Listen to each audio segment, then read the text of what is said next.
Ating makausap lamang ang ating suking constitutional law professor na Associate Dean ng UP College of Law, Attorney Paulo Tamase. Attorney Paulo Tamase, sir, good morning po muli sa inyo. Si Orly Trinidad dito sa radyo na TV pa. Good morning, Attorney. Good morning, Orly, at sa inyong mga taga-subaybay. May tanong lang kasi tulad na binabagit ko kanina, pwede naman kasi bago magsimula ang trial, pwedeng hilingin ng isang ng depensa kung ano pa man yung pagbasura sa isang kaso. Sa impeachment court, pwede bang gawin ito? Dahil na malinaw na babasa natin sa ilalim nating konstitusyon na pag ang articles of impeachment ay na-meet yung two-third votes, agad na ito yung magiging articles of impeachment, itatransmit sa Senado at ang trial ay dapat magsimula forthwith.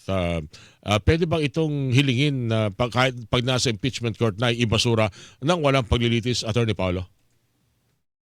Hindi po, no? So, pag tinignan po natin yung teksto nung saligang batas, malinaw naman po iyon. Pag tinignan din natin yung past practice ng Senado, impeachments ni Chief Justice Corona, President Erap, no, hindi naman po na-dismiss before po nagkaroon ng paglilitis. At sa rules po mismo ng Senado ngayon, wala naman pong sinasabi na pwede pong dumaan, no, parang effectively procedural na dismissal. Siguro po ang alinlangan na lang natin ay last year din po kasi wala naman po sa mga patakaran ng Senado yung remand na ginawa nila sa House of Representatives pero naisipang gawin ng Senado yon. So yun po siguro yung dapat bantayan in the coming weeks. Pero kung binabagit nyo nga na wala namang basihan yan, walang legal ground.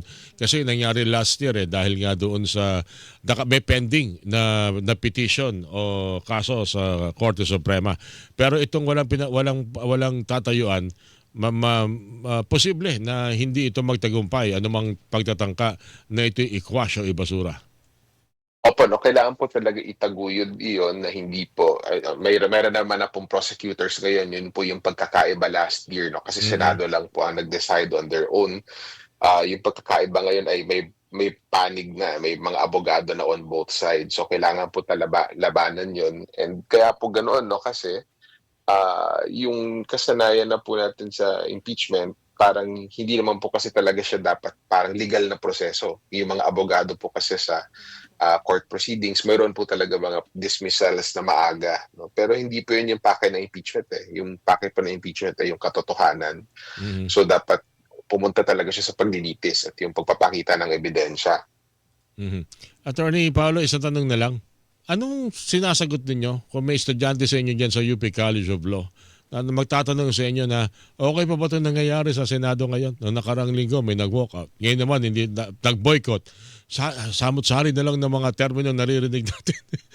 At hindi sa araw-araw na ginagawa natin yung mga senador, Attorney Paulo. Well, normally po kasi, ako natatanong po, syempre, ang sagot po natin, hindi po okay yung nangyayari, no? Yung pag-boycott, pag-walkout, minsan ho, at pag tinignan natin yung constitutional system naman natin, potentially political statements siya. No? Possible naman na political statement siya. And therefore, may use siya minsan in critical situations. So, halimbawa, punta tayo sa impeachment, yung pag-walk out ng prosecutors nung time ni Erap, malakas kasi siya na statement na parang, para saan pa itong proseso na ito.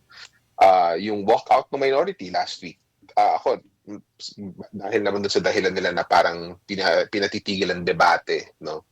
Parang may dahilan din po for it. Yung kahapon hindi pa ako sigurado. And I think naglabas naman po ng statement si Senate President Cayetano kahapon na parang independence of the Senate daw yung dahilan nung pag-boycott ng majority. Pero mahirap po yung basahin na ganoon in the sense na hindi naman po under attack yung Senado institutionally, nagpa-function pa rin naman po siya.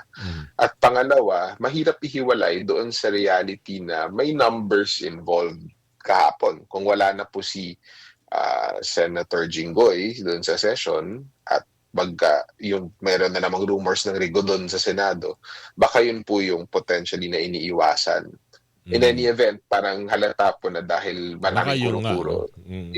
Parang nawawalan din talaga ng kumpiyansa sa Senado natin.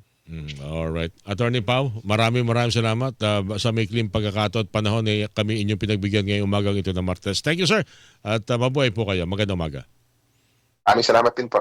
Associate Dean, UP College of Law, Attorney Paulo Tamase, mga kapuso, inyo pong napakinggan.